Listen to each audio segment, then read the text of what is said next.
الحمد لله الذي خلق الإنسان علمه البيان والصلاة والسلام على من أنزل عليه أفضل التبيان وعلى آله وصحبه وأهل الكرم والامتنان ومن تبع هداهم وقفى نحوهم بالإحسان. قال الله تعالى فاسألوا أهل الذكر إن كنتم لا تعلمون. قال رسول الله صلى الله عليه وسلم خير القرون قرني ثم الذين يلونهم ثم الذين يلونهم أو كما قال عليه الصلاة والسلام.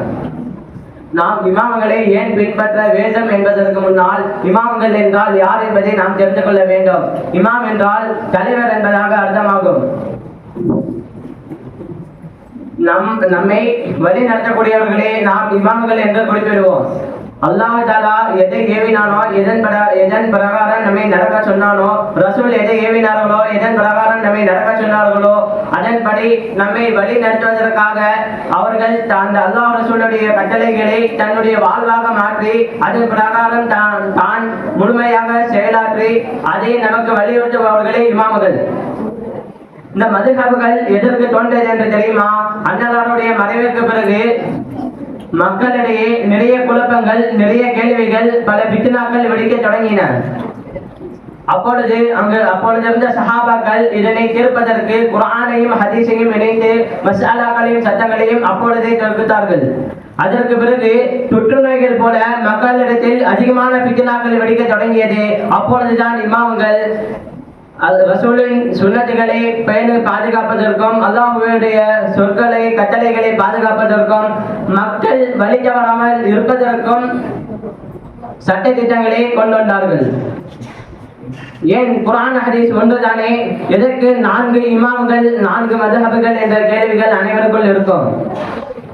4 இமாம்களும் தனித்தனியாக ஒரு சட்டத்திட்டங்களை கொடுக்கவில்லை. 4 இமாம்களும் குர்ஆனை ஹதீஸின் மூலமாக தான் சட்டத்திட்டங்களை கொடுத்தார்கள். அதாவது ஹனஃபி மذஹபை எடுத்துக்கொண்டமே ஆனால் ஹனஃபி இமாம்கள் கொடுத்த விளக்கத்தின்படி குர்ஆன் ஹதீஸை நாம் பின்பற்றுகிறோம். ஷாஃபி இமாம்களை எடுத்துக்கொண்டமே ஆனால் ஷாஃபி இமாம்கள் கொடுக்கின்ற விளக்கத்தின்படி நாம் குர்ஆன் ஹதீஸை பின்பற்றுகின்றோம். மாலிக் இமாம்களை எடுத்துக்கொண்டமே ஆனால் மாலிக் இமாம்கள் கொடுக்கின்ற குர்ஆன் ஹதீஸின் விளக்கத்தின்படி நாம் மذஹபை பின்பற்றுகிறோம். ஹம்பலி இமாம்களை எடுத்துக்கொண்டமே ஆனால் அவர்கள் கொடுக்கின்ற விளக்கத்தின் பிரகாரம் குர்ஆன் ஹதீஸை பின்பற்றுகிறோம் என்பதாக தான் அர்த்தமாகும்.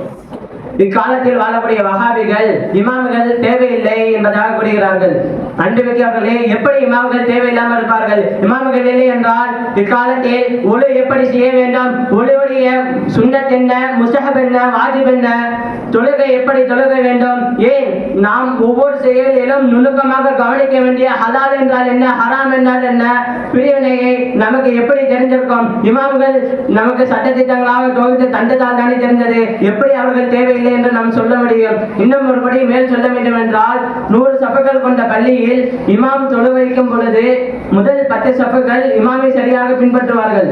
அதற்கு பின்பு 11வது சஃபில் இருந்து ஒரு குழப்பம் ஏற்படும். என்னவென்றால் இமாம் முதல் சுஜூதில் இருக்கிறார்களா அல்லது 2வது சுஜூதில் இருக்கிறார்களா என்ற குழப்பம் ஏற்படும்.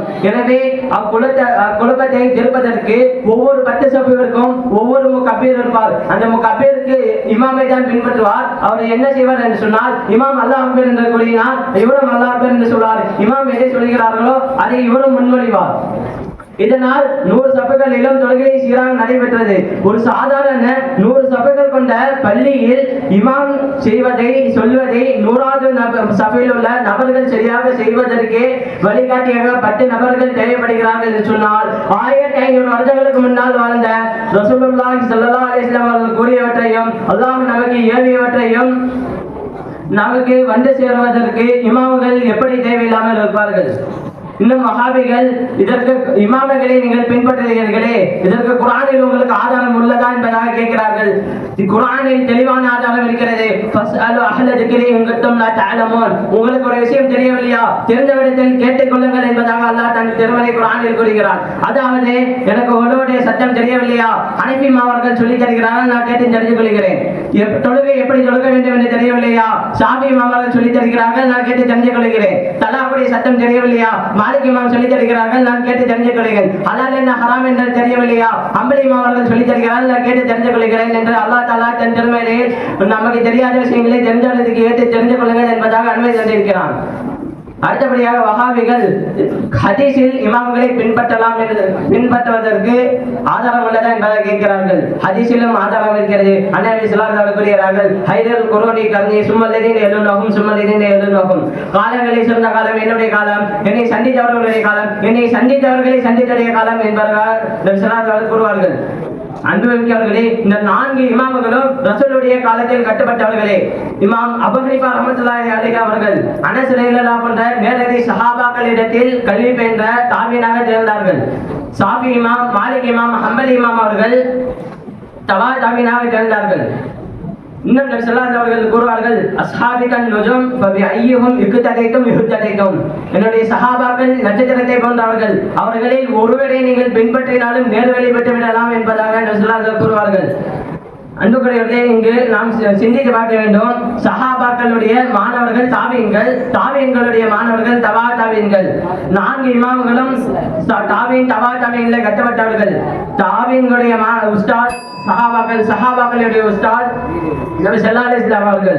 ஒரு வகையில் பார்த்தமையானால் இமாம்களுடைய உஸ்தாதாக நபி ஸல்லல்லாஹு அலைஹி வஸல்லம் திகழ்கிறார்கள். நபி ஸல்லல்லாஹு அலைஹி வஸல்லம் அவர்களுக்கு மாணவர்களாக 4 இமாம் அவர்கள் இருக்கிறார்கள் என்ற பொழுது அவர்களை ரசூலுடைய மாணவர்களை நாம் எந்த வகையில் பின்பற்றுவது கூடாது என்று சொல்ல முடியும். இக்காலத்தில் நிறைய நபர்கள் சுய ஆராய்ச்சி என்று குர்ஆன் ஹதீஸை தான் இஷ்டத்துக்கு பயன்படுத்துகிறார்கள்.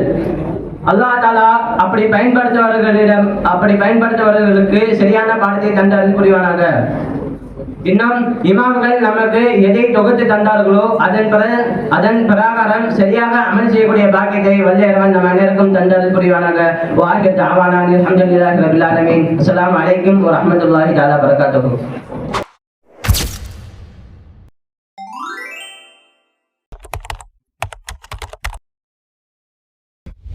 Warahmatullahi taala wabarakatuh. Alhamdulillah rabbil alamin wal aqibatu lil muttaqin. Salatu wassalamu ala ashrafil makhluqin wa sayyidil mursalin wal alamin. Sayyidina Muhammadin sallallahu alaihi wasallam wa ala alihi wa ashabihi wa ahli baiti ajma'in. Amma ba'd. Faqad qala Allah ta'ala fi kalamil kareem. A'udzu billahi minash shaitanir rajim. Bismillahir rahmanir rahim. فاسألوا أهل الذكر إن كنتم لا تعلمون. صدق الله العظيم. قال رسول الله صلى الله عليه وسلم العلماء ورثة الأنبياء. صدق نبينا صلى الله عليه وسلم. அன்பு மிகுந்தவர்களே, ஆயிஷா சித்திகா நாயகி அவர்கள் எம்பெருமானாரை பற்றி கூறும் பொழுது, எம்பெருமானாருடைய வாழ்வு குர்ஆனாக இருந்தது. கான குலுக்கு நபி ஸல்லல்லாஹு அலைஹி வஸல்லம் அல் குர்ஆன். எம்பெருமானாருடைய வாழ்வு குர்ஆனாக இருந்தது. குர்ஆன் எழுத்து வடிவமாக இருக்கின்றது. அதனை வாழ்வியலாக மாற்றியவர்கள் நமது அண்ணல் பெருமானார் ஸல்லல்லாஹு அலைஹி வஸல்லம் அவர்கள். எம்பெருமானார் எதை பின்பற்றுகின்றார்கள்? குர்ஆனை. எம்பெருமானாரை சஹாபாக்கள் எம்பெருமானாரை முழுவதுமாக பின்பற்றினார்கள். சஹாபாக்களை தாபியீன்கள் பின்பற்றினார்கள். தாபியீன்களை தபா தாபியீன்கள் பின்பற்றினார்கள். தபா தாபியீன்களை நாமும் நமது சந்ததியினர்களும் இமாம்களும் நாதாக்களும் வலிமார்கள் பின்பற்றுகின்றார்கள் என்பதில் ஒரு ஐயமும் இல்லை. இந்த வழி இப்பொழுது நமக்கு இமாம்கள் சொல்லும் மஸ்அலாக்களும் சட்ட திட்டங்களும் யாரிடமிருந்து வருகின்றது? குர்ஆனும் ஹதீஸும். இந்த சில்சிலா வழியில தான் வருகின்றது என்பதிலே சந்தேகம் இல்லை. இப்பொழுது இமாம்களை பின்பற்றுவதற்கு பல ஆதாரங்கள் உண்டு. அண்ணன் பெருமானாரே ஒரு ஊருக்கு இமாம்களை நிரூபித்தார்கள், முகப்பீர்களாக இமாம்களை நியமித்தார்கள் என்று பல ஆதாரங்கள் உண்டு. அதையெல்லாம் நான் இங்கு சொல்ல வரவில்லை. இங்கு இமாம்கள் யார்? இமாம்களை ஏன் நாம் பின்பற்ற வேண்டும்? இந்த இமாம்கள் யார் என்று தெரியுமா? முஹத்திஸீன்களுக்கெல்லாம் முஹத்திஸ், ஹதீஸ் கலையில் பல ஹதீஸ்கள் உள்ளது. அந்த ஹதீஸ்களிலும் சட்டக்கலைக்கு உரித்தான ஹதீஸ்களை பிரித்தெடுத்த மாபெரும் மேதை அல்லாமா அபு ஹனீஃபா ரஹ்மத்துல்லாஹி அலைஹி அவர்கள். மிகப்பெரிய மேதை. அபு ஹனீஃபா ரஹ்மத்துல்லாஹி அலைஹி அவர்களுக்கு ஒரு கனவு வந்தது. அந்த கனவிலே எம்பெருமானாருடைய கபரை அவரோட அந்த மேலிருக்கும் மண்ணை சரி செய்யும் சம செய்யும் விதமாக ஒரு கனவு வந்தது. இதற்கு விளக்கம் இப்னு சீர் ரஹ்மத்துல்லாஹி அலைஹி அவர்கள் எழுதுகின்றார்கள். அபு ஹனீஃபா எம்பெருமானாருடைய செய்திகளை இந்த உலகத்திற்கு பரப்ப வந்துள்ளார். எம்பெருமானாருடைய செய்திகளை இந்த உலகத்திற்கு பரப்புகிறார். அப்படி என்றால் இமாம் அபு ஹனீஃபா ரஹ்மத்துல்லாஹி அலைஹி அவர்களுடைய சட்ட திட்டங்கள் யாருடையது? அண்ணல் பெருமானாருடைய செய்திகள். இன்றைய அளவு சில இமாம்கள் மதுஹப் மார்க்கம் அல்ல என்கின்றார்கள். இமாம்களை ஏசுகின்றார்கள். அவர்களை தடித்தமான சொல்லை கொண்டு அவர்களை திட்டுகின்றார்கள். நீங்கள் யாரை ஏசுகின்றீர்கள்? யாரை விமர்சிக்கின்றீர்கள்? யமனுடைய சனாவில் இருந்து சில கிரகங்களை கொண்டு கல்வி கற்க வந்த மதீனாவிற்கு கல்வி கற்க வந்த பெரும் மேதை, மூல நோய் வந்தும் முக்காலி இல்லாமல் மண்டியிட்டு கிதாப் எழுதிய பெரும் மேதை, சிறையில் இருந்தும் கிதாப் எழுதிய பெரும் மேதை அல்லாமா ஷாஃபி ரஹ்மத்துல்லாஹி அலைஹி அவர்கள். ஷாஃபி ரஹ்மத்துல்லாஹி அலைஹி அவர்கள் காலை மாலை குர்ஆன் ஓத தொடங்கினால் பின்னர் இருப்பவர்கள் அழுவார்களாம். அப்படிப்பட்ட பெரும் மேதை, வாழ்விலே சிறு பிழை இல்லாமல் வாழ்ந்தவர்கள். அவர்கள் ஒன்றும் அவர்களின் நம்மளை அழைக்கவில்லை. எந்த ஒரு இமாமும் என்னை பின்பற்றுங்கள், என்னுடைய வழியை பின்பற்றுங்கள், என்னுடைய மதஹபை பின்பற்றுங்கள் என்று அழைக்கவில்லை. இப்பொழுது உள்ள இமாம்களை போன்று நமது மதஹபுகளுடைய இமாம்கள் அல்ல. இப்பொழுது சில நபர்கள் வருவார்கள், வந்துவிட்டு சட்டம் கூறுவது, பிறகு அதனை வாபஸ் வருவது, இன்னும் நிலுவையில் உள்ளது நிறைய, பரிசீலனையில் உள்ளது நிறைய, காணாமல் போனது நிறைய, இன்னும் வரப்போகும் விபரீதங்கள் நிறைய. இது போன்று இன்றைய காலத்துடைய இமாம்களை போன்று நம்முடைய இமாம்கள் அல்ல, நம்முடைய மதஹபுகளுடைய இமாம்கள் அல்ல. அவருடைய வாழ்க்கை தூய்மையாக இருந்தது. அவர்களை நோக்கி இந்த உலகம் பயணிப்பதை வல்ல இறைவன் அவர்களை நோக்கி இந்த உலகம் பயணிப்பதை தயார் செய்தான். அவர்களை யாரையும் அழைக்கவில்லை, யாரையும் என்னை பின்பற்றுங்கள் என்று கூறவில்லை. அடுத்தபடியாக இமாம் மாலிக் ரஹ்மத்துல்லாஹி அலைஹி அவர்கள், இமாமுல் ஹாஃபா என்று அனைவராலும் அழைக்கப்படும் இமாம் மாலிக் ரஹ்மத்துல்லாஹி அலைஹி அவர்கள் இன்றளவும் மதீனத்து மக்களுடைய இதயங்களில் உதிரங்களில் இமாம் மாலிக் ரஹ்மத்துல்லாஹி அலைஹி அவருடைய அவர்களை போல் வாழ வேண்டும் என்று ஆசை இருக்கின்றது. மதீனாவை பல்லாயிரம் அரசர்கள் ஆண்டார்கள். ஆனால் ஒரு அரசர் கூட இமாம் மாலிக் ரஹ்மத்துல்லாஹி அலைஹி அவர்களுடைய கருத்தை உடைத்ததில்லை, அதற்கு முரணான கருத்தையும் ஏற்றதில்லை. நம்முடைய பல இமாம்கள் சிறை சென்றுதான் வருகின்றார்கள். நாம் இன்று வசதியாக ஒரு சில மக்களுகளோ, சில முஸ்தபுகளோ, சில அலார்களோ அதனை படிப்பதற்கு அன்றைய காலத்திலே சிறையிலே அவர்களுடைய உதிரங்களை சிந்தி நமக்கு சட்டங்களை வகுத்து தந்ததுதான் காரணம். அல்லாமா இமாம் அஹ்மது இப்னு ஹம்பல் ரஹ்மத்துல்லாஹி அலைஹி அவர்கள், இவர்களும் பெரும் மேதை. இவர்கள் இந்த நான்கு இமாம்களும் நமக்கு வகுத்து தந்த சட்டங்கள் எதிலிருந்து வருகின்றன என்று பார்த்தோம் என்று சொன்னால் ஹதீஸும் குர்ஆனும் தான். இந்த ஹதீஸ் கலை என்பது ஒரு தீன். இதனை யாரிடம் இருந்து எடுக்கின்றோம் என்று சற்று சிந்தனை செய்து பார்க்க வேண்டும். கடந்த வரலாற்றில் தூய்மை, பொது வாழ்விலே தூய்மை, அப்படி கற்ற தக்வா, எல்லாவற்றிற்கும் மேலான ஆரிஃப் பில்லாஹ் எனப்படும் இறை நேச செல்வர்கள் பின்பற்றிய பாதைதான் மதஹப், பின்பற்றியவர்கள் தான் இமாம்கள். இது நீங்களோ நானோ உருவாக்கிய கட்சி அல்ல, இயக்கம் அல்ல, அமைப்பல்ல. இதற்கு கொடி அல்ல, ஆர்ப்பாட்டம் அல்ல, போராட்டம் அல்ல. தனித்த நீரோடையாக, தெளித்த நீரோடையாக சுமார் இந்த உலகத்திலே 800-900 வருஷங்கள் இருக்கின்றது. அன்புரைந்த வாலிபர் சமுதாயமே, பன்னூர் அம்மன் தப்புடும் நதியினக்கும் உங்களுடைய மார்க்கத்தை யாரிடமிருந்து எடுக்கின்றீர்கள் என்று சற்று சிந்தித்து பாருங்கள். நாமும் நம்மை சார்ந்தவர்களும் இமாம்களுடைய வழிகளை பின்பற்றுவதற்கு வல்ல அம்மான் தௌஃபீக் செய்வானாக. அஸ்ஸலாமு அலைக்கும் வரஹ்மத்துல்லாஹி தஆலா வபரகாத்துஹு.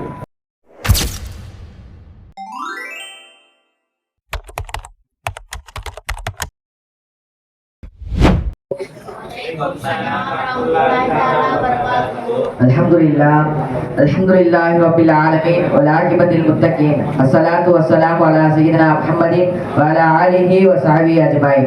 Amma ba'd, faqad qala Allah ta'ala fil Qur'anil Alim wa fil Qur'anil Majid. Ba'da a'udhu billahi minash bismillahir rahmanir rahim. Qala Allah ta'ala innama yakhsha Allah minal ibadil ulama. Sadaqallahul aliyyul azim. Qala Rasulullah sallallahu alaihi wasallam al ulama warasatul anbiya. Sadaqa Rasulul karim. கண்ணியமிகுந்த அல்லாஹ்வின் நல்லடியார்களே, ஒரு மனிதன் இந்த இஸ்லாத்தையும் குர்ஆனையும் ஹதீஸையும் இஸ்லாமிய வரலாற்று நிகழ்வுகளையும் பற்றி அறிந்து கொள்ள வேண்டும் என்று சொன்னால் அவர் கண்டிப்பாக இமாம்களை பின்பற்ற வேண்டும். ஆனால் இப்புள்ள சில கூட்டங்கள் கூறுகிறார்கள், இமாம்கள் மதுஹப் என்ற பெயரை சொல்லி இஸ்லாத்தை 4 பிரிவுகளாக பிரித்துள்ளார்கள் என்று சொன்னார்கள். அல்லாஹ்வின் நல்லடியார்களே, அது 4 பிரிவல்ல, 4 பாதை. அது எந்த பாதை சென்றாலும் அவர் சுழந்தான் செல்வார்.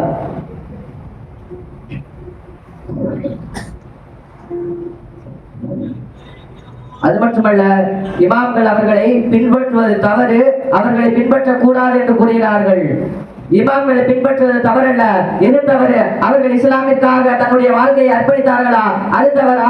அல்லது நம் பின்வரக்கூடிய சமுதாயம் கஷ்டப்படக்கூடாது என்று சொல்லி குர்ஆன்களையும் ஹதீஸையும் ஆராய்ந்து நமக்கு சட்ட திட்டங்களை கற்றுக் கொடுத்தார்களே, அது தவறா? அவர்களை பின்பற்றுவது தவறல்ல, அது அவசியம். கண்ணியம் மிகுந்தவர்களே, ஒரு வாழைப்பழத்தை எடுத்து நம்மிடம் கொடுக்கும் பொழுது எங்கு நாம் உரிக்க கஷ்டப்படுவோமோ என்று நினைத்து அதை நமக்கு உரித்து கொடுக்கிறார்கள். அதோடு விடவில்லை, அதை உரித்து நாம் மென்று சாப்பிட கஷ்டப்படும் என்று அதை அரைத்து சாராக்கி ஜூஸாக குடிக்கிறார்கள். ஆனால் அதை விட்டு எனக்கு வாழைப்பழம் தான் வேண்டும் என்ற மாதிரி இமாம் அவர்கள் குர்ஆனையும் ஹதீஸையும் ஆராய்ந்து நமக்கு புது சட்டங்களை கற்றுக் கொடுத்தால், இந்த வஹாபிகள் இந்த வாழைப்பழம் அந்த மாதிரி எனக்கு இமாம்கள் அவர்களை நான் பின்பற்ற மாட்டேன், அவர்கள் சொல்லி தந்த அந்த சட்ட திட்டங்கள் எனக்கு எது வேண்டாம், எனக்கு அந்த குர்ஆனை போதும் என்று கூறுகிறார்கள். கண்ணியமிகுந்தவர்களே, ஒரு உணவகம் இருக்கிறது. அந்த உணவகத்தினுடைய முதலாளி ஒரு கரும்பலகையில் இன்று முதல் தோசைக்கு சர்க்கரை வழங்கப்படாது என்று எழுதுகிறார். அதை ஒரு மனிதர் பார்த்துவிட்டு அதை படித்து உள்ளே அந்த உணவகத்தில் அமர்கிறார். அமர்ந்த பொழுது அந்த கடையில் பணி செய்யக்கூடிய ஒரு மனிதர் அந்த மனிதரிடம் என்ன வேண்டும் என்று கேட்கிறார். அந்த மனிதரும் ஒரு தோசை வேண்டும் என்று கூறுகிறார். உடனே அந்த பணி செய்யக்கூடியவரும் ஒரு தோசையை எடுத்துட்டு வந்து இந்த மனிதரிடம் வைக்கிறார்கள். அந்த மனிதரும் தோசையை சாப்பிடுகிறார். சாப்பிட்டு முடித்தவுடன் இரண்டாவதாக ஒரு தோசை வேண்டும் என்று கூறுகிறார்கள். இரண்டாவதாக ஒரு தோசை வருகிறது. இரண்டாவதாக அந்த தோசையை சாப்பிடும் பொழுது அவர்கள் எழுந்து நின்று இதற்கு சர்க்கரை வேண்டும் என்று கூறுகிறார்கள். உடனே முதலாளி அவர்கள் கோபப்பட்டு, நான் ஆரம்பத்திலேயே இந்த கரும்பலகையில் எழுதியதை நீங்க படிக்கவில்லையா? படித்து விட்டுதான தந்தீர்கள். இதில் இன்று முதல் தோசைக்கு சர்க்கரை வழங்கக்கூடாது என்று எழுதியிருக்கிறேன், நீங்க படிக்கவில்லையா என்று அந்த முதலாளி கேட்டவுடன் இந்த மனிதர், அதை படித்துதான் வந்தேன், நீங்களும் நன்றாக படிங்கள் என்று சொன்னார்கள். உடனே அந்த மனிதர் புரிந்து கொண்டால், இன்று முதல் தோசைக்கு சர்க்கரை இல்லை, நான் இரண்டாவது தோசையை தானே சாப்பிடுறேன், சர்க்கரை எடுத்துடுவாங்க அப்படின்றாங்க. கண்ணியத்துக்குரியவர்களே, அதே மாதிரிதான் அந்த முதலாளி எழுதி வைத்தது ஒரு கருத்து, ஆனால் அந்த மனிதர் புரிந்தது ஒரு கருத்து. இதே மாதிரிதான் அந்த குர்ஆனை மட்டும் நாம் எடுத்துக்கொண்டு ஆனால் அல்லாஹ் சொல்வது கருத்து ஒன்று, நாம் புரிவது கருத்து ஒன்று. அதனால் குர்ஆனை மட்டும் நாம் எடுத்து சொன்னால் இஸ்லாம் ஒரு குழப்பமாக மாறிவிடும். அந்த குழப்பம் வரக்கூடாது என்று சொல்லிதான் இமாம் அவர்கள் நமக்கு அந்த குர்ஆனையும் ஹதீஸையும் ஆராய்ந்து இலகுவான முறைகளில் சட்டத்திட்டங்களை வழிவகுத்து தந்துள்ளார்கள். கண்ணியம் மிகுந்தவர்களே, ரசூல் ஸல்லல்லாஹு அலைஹி வஸல்லம் அவர்கள் தொழுகையில் சில சமயம் தக்பீர் கட்டி தன்னுடைய கைகளை தன்னுடைய தொப்பில் கீழ் தக்பீர் கட்டுக்கொள்வார்கள். சில நேரங்களில் தன்னுடைய கைகளை தொப்பில் மேல் தக்பீர் கட்டுவார்கள். சில நேரங்களில் அல்லாஹு அக்பர் என்ற தக்பீர் சொல்லியவனாக தொழுவார்கள். இந்த 3 சுன்னத்தையும் தான் அந்த 4 மதுஹபும் பின்பற்றுகிறது.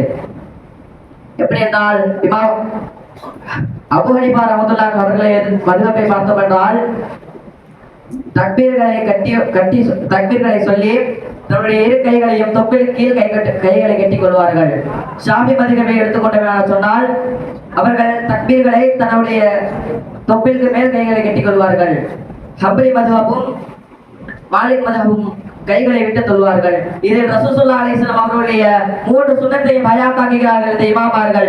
இவர்கள் மற்றும் ஒரு சுன்னத்தை பின்பற்றினால் மற்ற 2 சுன்னத்துகள் நாயிற்றுக்கும். கண்ணியத்துக்குரியவர்களே, இந்த 3 சுன்னத்தையும் ஹயாத்தாக்கக்கூடியவர்கள் இமாம்கள். அவர்களை நாம் கண்டிப்பாக பின்பற்றக்கூடியவர். இது மட்டுமல்ல, நிறைய சுன்னத்துகளை அவர்கள் விடுபடாமல் இருக்கலாம் 4 மதுஹபாக பிரித்து சில சுன்னத்துகளை சில மதுஹபிலும் சில சுன்னத்துகளை சில மதுஹபிலும் சொல்லி இந்த சுன்னத்துகளை இன்று வரை மறக்காமல் பின்பற்றக்கூடிய காரணம் இமாமார்களை பின்பற்றுவதுதான்.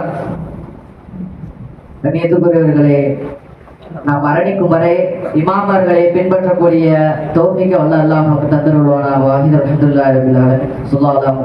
அல்லாஹும்ம ஸல்லி அலா ஸையிதினா வ அலா ஆலி ஸையிதினா.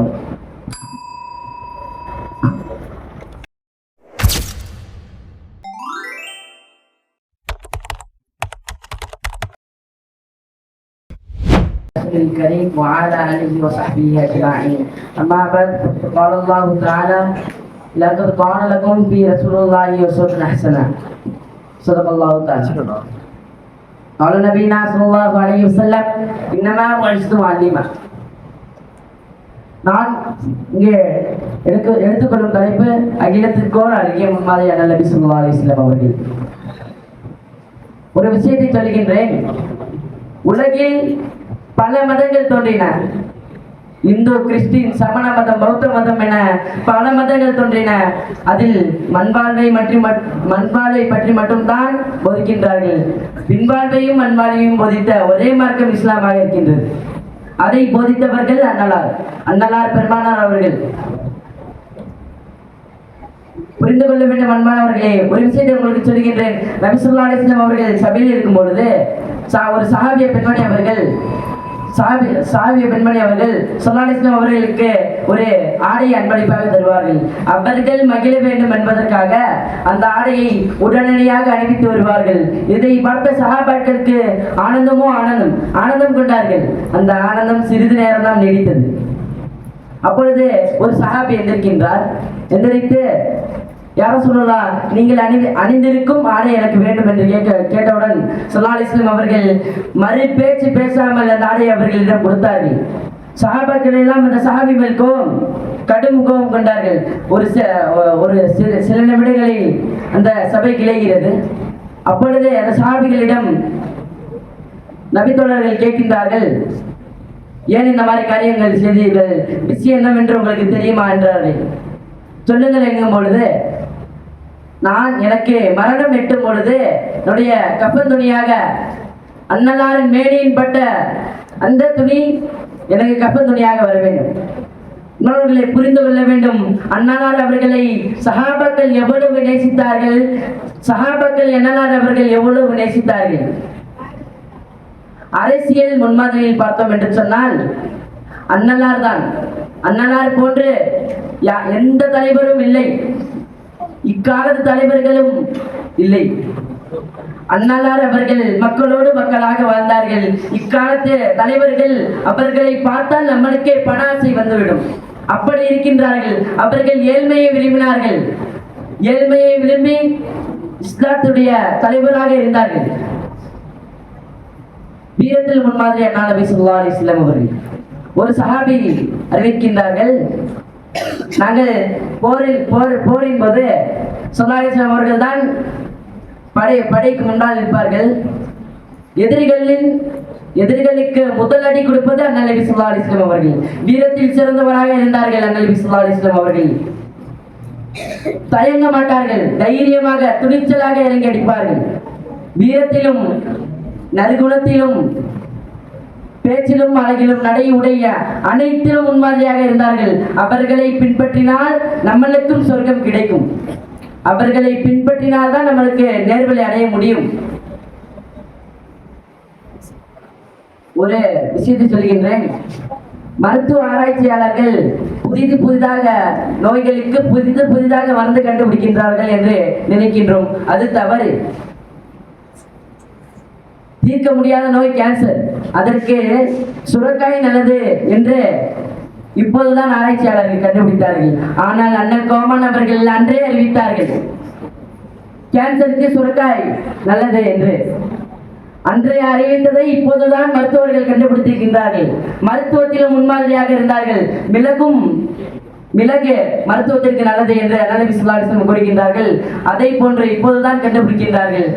அதே போன்று தேனை தண்ணீரில் கலந்து குடித்தால் உடல் நலம் நல்லாகும் என்று கூறுகின்றார்கள் மருத்துவர்கள். அதை நபி ஸல்லல்லாஹு அலைஹி வஸல்லம் அன்றே கூறுகின்றார்கள். மருத்துவத்திலும் முன்மாதிரியாக இருந்தார்கள். நடை, உடை, பேச்சு, சிரிப்பு, அழகு அனைத்திலும் முன்மாதிரியாக இருந்தார்கள். அவர்களை போன்று யாரும் வரப்போவதும் இல்லை. அவர்களை போன்று யாரும் வாழப்போவதும் இல்லை. பெற்றோர்களின் முன்மாதிரி நபி ஸல்லல்லாஹு அலைஹி வஸல்லம் அவர்கள். பெற்றோர்களின் முன்மாதிரி என்றால் பிள்ளைகளை எப்படி வளர்க்க வேண்டும், என்ன சொல்ல வேண்டும், எப்படியெல்லாம் அவர்களை வளர்க்க வேண்டும் என்று நபி ஸல்லல்லாஹு அலைஹி வஸல்லம் அவர்கள் கூறுகின்றார்கள். அந்த ஸல்லல்லாஹு அலைஹி வஸல்லம் அவர்கள் கூறியதெல்லாம் ஒரு விஷயம்தான். நான் இந்த பூமியில் 2 விஷயங்களை விட்டு செல்கின்றேன். என்னுடைய அல்லாஹ்வுடைய குர்ஆனையும் என்னுடைய குடும்பத்தினரையும், அதாவது சுன்னத்துகளையும் என்று அண்ணலார் கோமான் அவர்கள் அறிவிக்கின்றார்கள். அதை போன்றுதான் இங்கு அரங்கிருக்கின்றார்கள் குதுபு ஜமான் சுல்தானுல் ஜமாலி அஸ்ஸைத் அலிலான் மௌலானா அவர்கள். அவர்களும் அவர்களுடைய குடும்பத்தினர்கள் தான். அவர்களை பின்பற்றினாலும் நம்மளுக்கு நேர்வழி கிடைக்கும். அவர்களை போன்றுதான் நடை, உடை, சிரிப்பு, பேச்சு, பணிவு அனைத்திலும் அவர்களை போன்றுதான் இருந்தார்கள். அவர்களை போன்றுதான் அண்ணலாரை போன்றுதான் நபி ஸல்லல்லாஹு அலைஹி வஸல்லம் அவர்களை போன்றுதான் அவர்கள் குடும்பத்தினர்களும் இருந்தார்கள். அவர்களை பின்பற்றினால் நம்மளுக்கு நேர்வழி கிடைக்கும். நீதிபதியில் முன்மாதிரி நபி ஸல்லல்லாஹு அலைஹி வஸல்லம் அவர்கள். நீதியிலும் முன்மாதிரியாக இருந்தார்கள். எல்லாருக்கும், அனைவருக்கும் ஒரே நீதி. ஸல்லல்லாஹு அலைஹி வஸல்லம் அவர்கள் கூறுகின்றார்கள், திருநாள் கையை வெட்டுவேன் என்று. அது என் மகள் ஃபாத்திமா அலியாக திருநாளும் அவர்கள் கையும் வெட்டுவேன். அனைவருக்கும் ஒரே நீதியை வழங்கினார்கள் அண்ணல் கோமான் அவர்கள். கடைசியாக ஒன்று சொல்லி என்னுடைய உரைக்கு முற்றுப்புள்ளி வைக்கின்றேன். நீங்கள் வாழ்வில் முன்னேற வேண்டுமா, உங்கள் வீட்டில் பரக்கத்து நிறைய வேண்டுமா, அண்ணல் கோமான் அவர்களை அழகிய முன்மாதிரியாக எடுத்துக்கொள்ளுங்கள். வாழ்வில் முன்னேறுவதை தவிர நம்மளுக்கு என்ன வேண்டும்? அதுதான் இருக்கிறதில் சிறந்தது.